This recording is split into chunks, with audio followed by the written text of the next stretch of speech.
સુરત શહેરમાં એપ્રિલ મહિનામાં વર્લ્ડ મેમન ડેની ઉજવણી કરવામાં આવી હતી।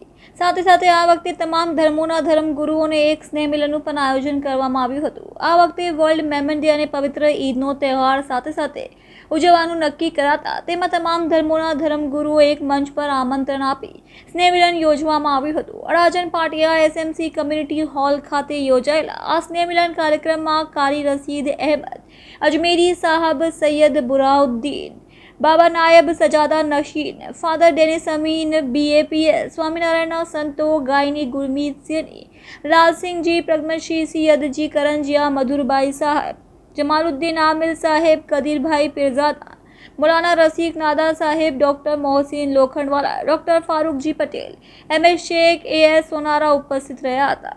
હું Asif Shafibhai Bismilla, president all Surat Memon association.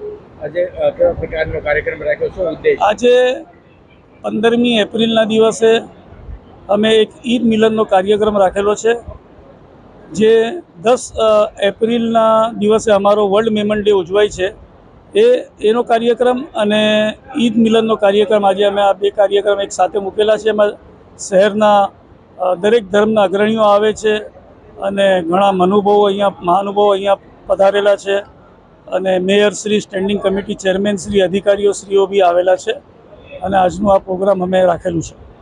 જે અનેક ધર્મના એકતાની ભાવ છે, કઈ રીતે આખું actually 10 April world Memon day નિમિત્તે અમારા લોકો પૂરા વિશ્વમાં 35 લાખ મહેમાનો અને ભારતમાં 15 લાખ મહેમાનો અને સુરતના 60 લાખ મહેમાનો એમ બધા મળીને આ 10મી એપ્રિલે વર્લ્ડ મેમન ડે ઉજવે છે અને તે દિવસે અમે લોકો ફળ ફૂલનું હોસ્પિટલમાં વિતરણ કરીએ છીએ, અનાથાલયમાં જઈએ છીએ, ઓલ્ડ એજ હોમમાં જઈએ છીએ।